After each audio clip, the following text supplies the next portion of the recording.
vulnerabilidades de la boleta electrónica con relación a la violación del secreto del voto y la identificación de boleta, y la Asociación Gremial de Computación, quienes expondrán sobre las vulnerabilidades que existen con relación a la falta de controles de la seguridad informática en la transmisión de datos y distribución del software previo a los comicios.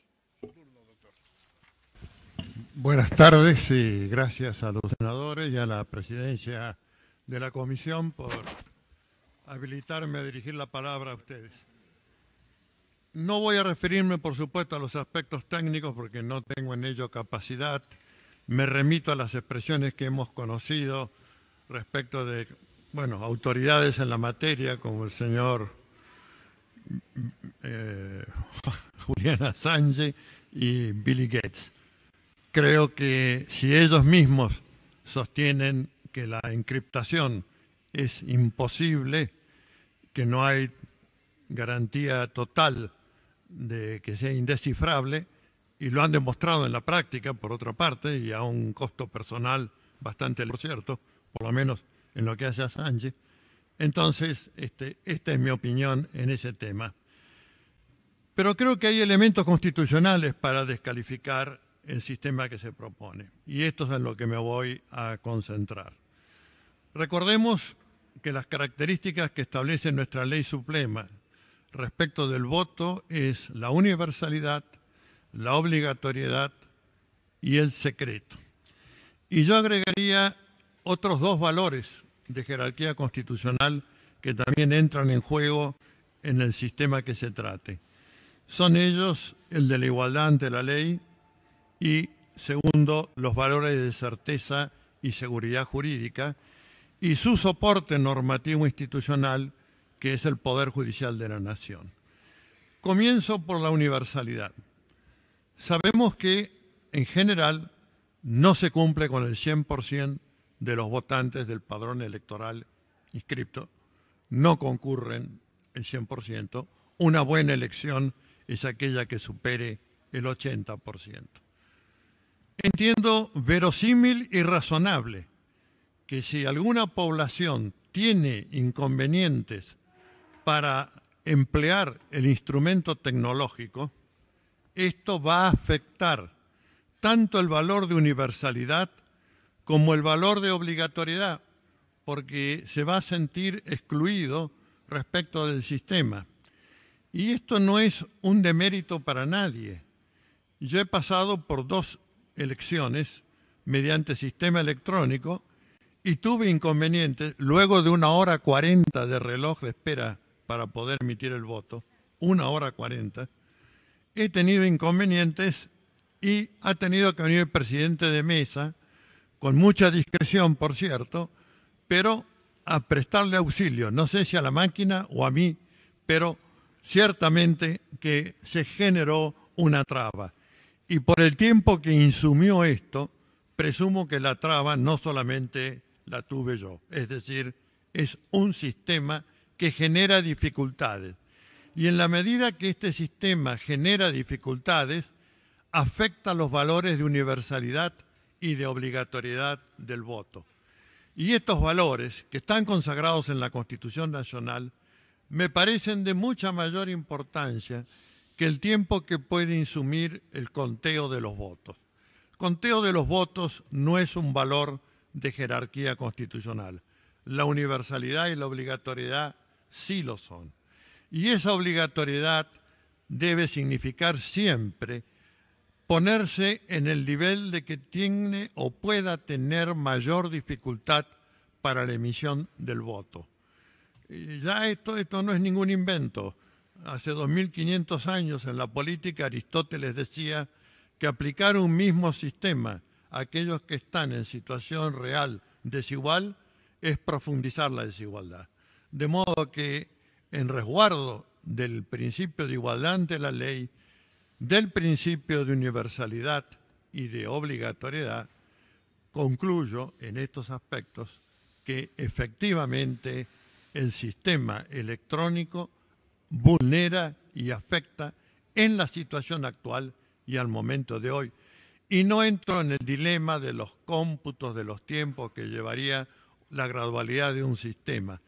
Siempre enfrentaríamos esta situación de quebrantamiento constitucional en función de algo que no aparece presentando beneficio alguno. En definitiva, que todas nuestras autoridades electorales han dicho que el sistema actual es confiable, que el sistema actual admite revisión, correcciones y que el soporte papel es la mejor garantía para cualquier impugnación, conteo o verificación que deba realizarse. Pero hay también en esto, en juego, valores de privacidad que yo creo que es muy importante poner de relieve. Entiendo que el voto puede dejar de ser secreto si en función del orden en que se emite, permite luego detectar qué es lo que se ha votado. Y esto es insoslayable, es decir, no hay manera ni sistema que pueda hacer variar el orden de presentación, el orden en que se ha emitido el voto y por lo tanto la posibilidad de identificar el voto. El cuarto oscuro es una conquista de la democracia. Creo que no debe ser perdida esa conquista de la democracia. Y la privacidad está garantizada constitucionalmente por el artículo 19 de nuestra Constitución, cuando dice nadie está obligado a hacer lo que la ley no manda, ni privado lo que ella no prohíbe. Si uno está en la obligación de emitir un voto y ese voto es un voto igualitario y secreto, respetemos estos valores, porque son conquistas ciudadanas y es respetar la ciudadanía el que así se haga. Encuentro otros dos valores también afectados, los de certeza y seguridad jurídica, derechos implícitos del artículo 33 de la Constitución, conforme lo ha declarado en múltiples pronunciamientos nuestro más alto tribunal de garantías constitucionales. Yo creo que el control difuso que implica la autoridad de mesa, la presencia de los fiscales, la misma presencia de los candidatos cuando hay impugnación o cuando quieren seguir de cerca el cómputo electoral, ese control difuso es la mejor garantía de que no se vulnerará la voluntad del soberano, es decir, que éste sabrá que su voto es lo que efectivamente emitió. También debo poner de relieve que cuando se trata de elecciones de cuerpos colegiados y hay posibilidad que el elector escoja distinta preferencia política para un sector que para otro, se le hace complejo en la máquina poder establecer esta distinción. No quiero ingresar al tema del voto nulo, pero me parece que el voto nulo también debe ser respetado. Es parte de la expresión del voto ciudadano y si alguien quiere poner dos boletas contradictorias o un dibujo de Clemente, como ha aparecido en muchas elecciones, bueno, tiene la libertad de hacerlo. Creo que no podemos de ninguna manera impedirle la factibilidad del voto nulo. Cumple con la obligatoriedad, cumple con la universalidad, pero produce un voto nulo porque tiene esa voluntad política de así hacerlo. Entiendo que estas razones,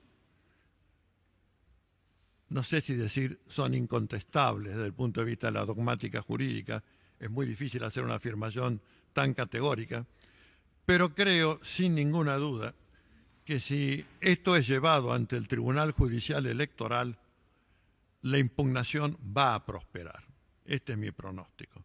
Y me parece que no tiene sentido generar un sistema que ya los grandes expertos en materia técnico-informática han dicho que es vulnerable. Está además el aspecto no menor de si esto, por razones de mercado, por razones de concentración monopólica, es de alguna manera difícil de elegir qué sistema o cuál está disponible para ser empleado, tiene también la sospecha de que sea un connivio entre la autoridad que convoca al acto electoral y aquel que provee el sistema. Todo ello hace aconsejable a mi criterio, que se mantenga el sistema actual y se vaya examinando. El derecho comparado está saturado de ejemplos en que Cortes Supremas han determinado que es más justo, más correcto y más fiel a la emisión del voto ciudadano aquel que va en soporte papel y en conteo personal. Entonces, no es cuestión de tirar en saco roto esta experiencia de otros países. No tengo datos, por cierto, de Latinoamérica, como acá se han volcado, para poder hacer un cotejo, pero hay ciertas Cortes Supremas que a todos los juristas nos merecen confiabilidad y sabemos que sus criterios no son de oportunismo ni de falsear el resultado o la voluntad del votante. De modo que sostengo, en tanto conocedor del texto constitucional y la incorporación que se ha hecho en la reforma constitucional del año 94, en la que he tenido el privilegio de ser convencional nacional constituyente, que se preserven estos valores de universalidad, obligatoriedad y los ya contenidos en la Constitución de igualdad ante la ley, que significa pasar siempre por el mínimo común denominador y no buscar el máximo. Y me preocupa mucho, sinceramente, el tema de la privacidad. Es cierto que el desarrollo tecnológico nos aporta enormes beneficios, pero también ha significado la pérdida de privacidad. Creo que ninguno de nosotros es ajeno a alguna situación en que le hayan ingresado a la máquina, en que le hayan ingresado al celular. Yo lo he sufrido, creo que no es una experiencia única, y lamentablemente esto también es parte del desarrollo tecnológico. La posibilidad de quebrar los códigos, de quebrar los encriptados y por lo tanto de poder afectar la privacidad que uno cree tener cuando está solo frente a la máquina. De otra parte, como integrante del Instituto Arturo Enrique Sampay, que mañana tendrá su asamblea y que va a decidir sobre esto, si bien por supuesto no puedo anticipar la decisión de no muchos que lo integramos, pero en lo que he escuchado, todos mis queridos colegas están de acuerdo en que un sistema de esta naturaleza vulnera los derechos y garantías constitucionales que he nombrado y que por lo tanto ciertamente comprometemos su reproche en sede judicial en caso que prosperara el proyecto tal como está. Nada más.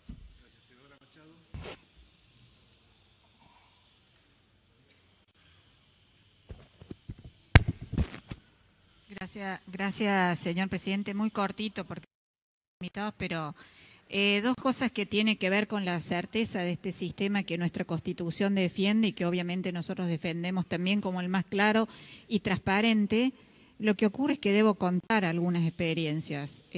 Yo soy de Córdoba y en las últimas elecciones, producto de que hay un escrutinio definitivo, y como en esa oportunidad no tuvimos fiscales en todas las mesas, después, por el escrutinio definitivo, pudimos recuperar 30.000 votos que no habían sido bien contabilizados durante el escrutinio provisorio.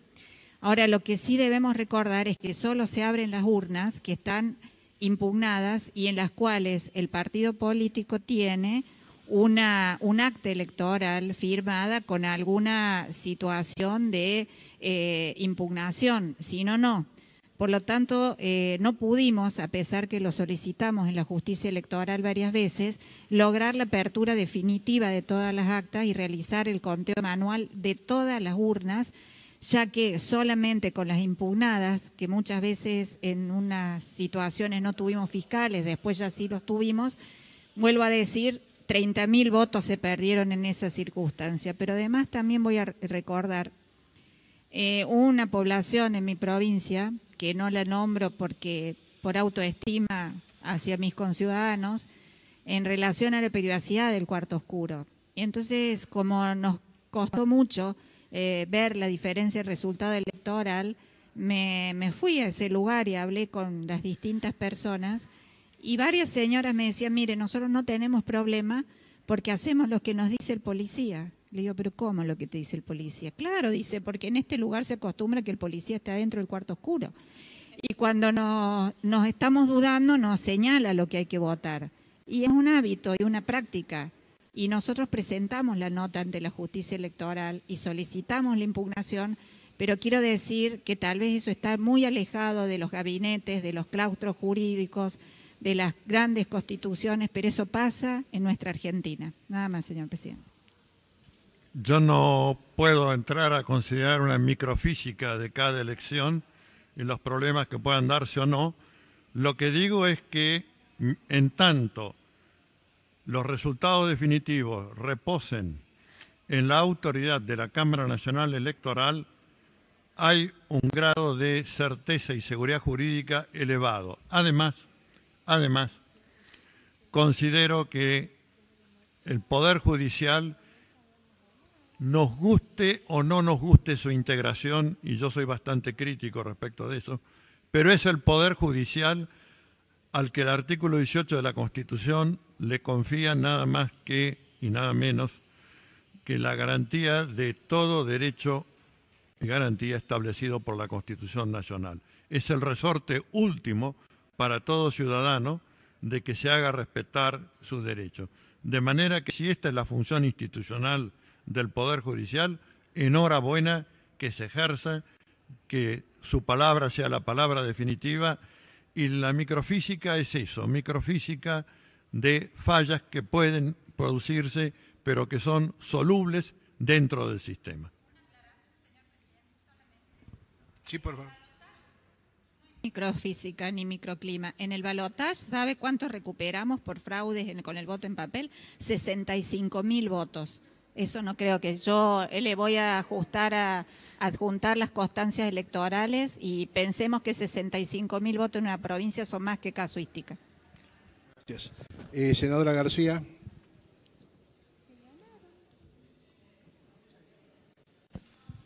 Gracias, señor presidente. Bienvenido, doctor.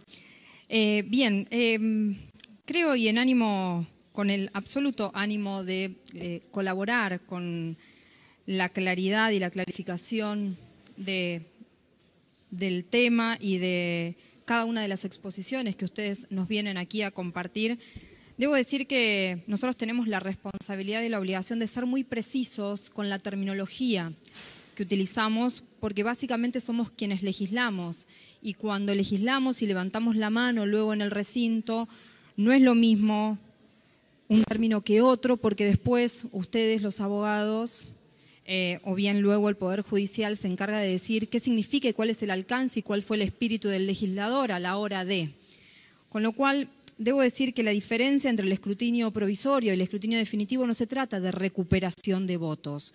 Llevo más de 15 años fiscalizando y compartiendo elecciones, tanto en mi provincia como en toda la región, y debo decir que el escrutinio provisorio es eso, un escrutinio provisorio que está hecho por señoras y señores que elección tras elección se inscriben como autoridades de mesa, que hay autoridades de mesa absolutamente capacitados para ello, como hay fiscales de cada uno de los partidos políticos absolutamente capacitados para ello, que son los primeros garantes del sistema democrático, los fiscales, las autoridades y todos los que comparten el proceso electoral. De modo que la diferencia que existe entre un escrutinio provisorio y un escrutinio definitivo es simplemente eso, una diferencia que se constata en el momento, que se hace con toda la vorágine que cada uno de ustedes sabe que se hace al momento de cerrar a las 18 horas el horario de votación, y luego para eso está el escrutinio definitivo, para poder corroborar los errores materiales que se producen o que eventualmente pudieran producirse en la transcripción de los telegramas que luego constata la justicia en virtud de los telegramas que tienen el resto de los fiscales de los partidos políticos, porque aquí no es que se recuperan porque se abren las urnas, se recuperan en términos que no corresponde decir que los votos se recuperan, sino que se constata efectivamente con el resto de los certificados de escrutinio en poder del resto de los fiscales, de las autoridades de mesa, y finalmente se decide cuál es el resultado que se corresponda para el respeto de la voluntad del elector. Bien, dicho esto, le pregunto, doctor,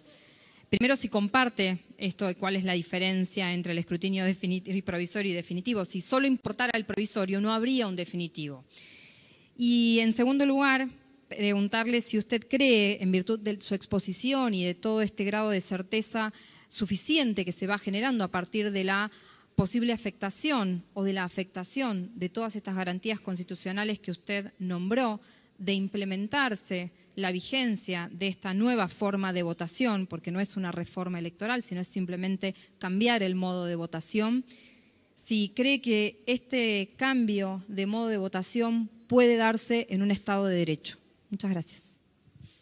Primero, le agradezco todo su aporte sobre la diferencia entre escrutinio provisorio y definitivo, que arroja más luz a lo que hablamos. En cuanto a la pregunta, la segunda era el...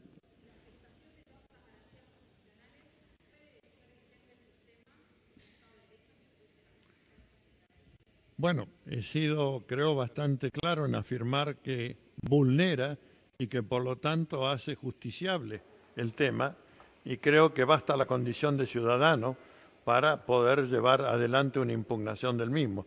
De manera que, ¿para qué generar una situación conflictiva cuando ya la justicia electoral y particularmente la Cámara Nacional Electoral han dado una opinión de credibilidad y de factibilidad respecto del sistema que está implementado hasta acá? Me parece que es un sinsentido introducir un cambio que no va a aportar a la certeza, seguridad jurídica, a la universalidad, a la obligatoriedad y al valor de igualdad, y que va a quebrantar ciertamente el secreto del voto.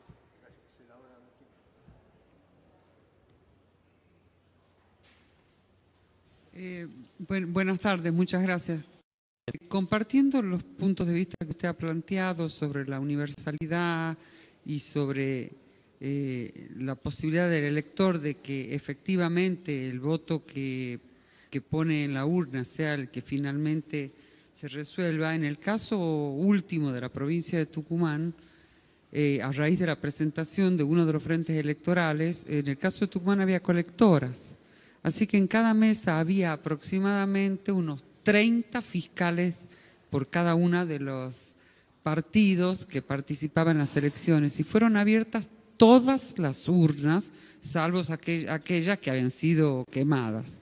Y se volvió a ratificar el sistema del escrutinio provisorio, que no es más que un resultado para ese día, como para tener cierta certeza de quién ha ganado, con más de 120.000 votos, con lo que daba una estricta razonabilidad que lo que el elector había puesto en la urna era lo que efectivamente se había resuelto. Muchas veces ocurre, y usted conocerá, que hay presidentes de mesa que meten toda la documentación adentro de la urna y entonces no hay telegrama, hay que abrir esa urna. Es decir, que el escrutinio definitivo es el único que en realidad existe para la justicia, y es el único que puede, no por la apertura de todas las urnas, sino por la apertura de aquellas urnas donde no hay documentación, permitir que el resultado se manifieste lo más rápidamente posible.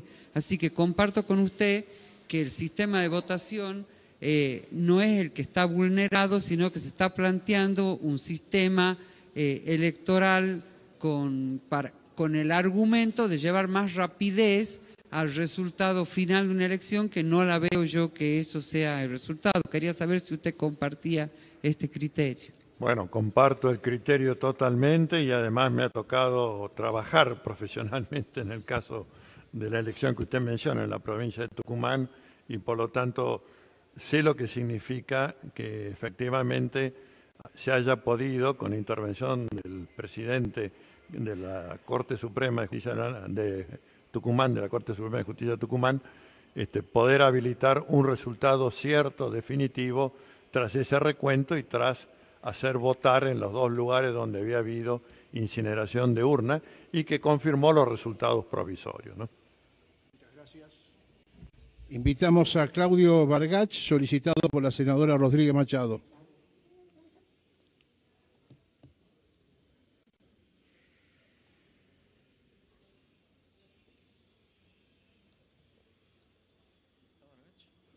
Sí, señor. Beatriz Busaniche. Ah.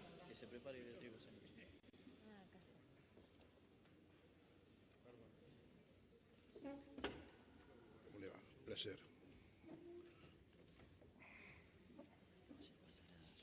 Sí, lo hago pasar. No, después de Busaniche, Sorianelo. Avisale.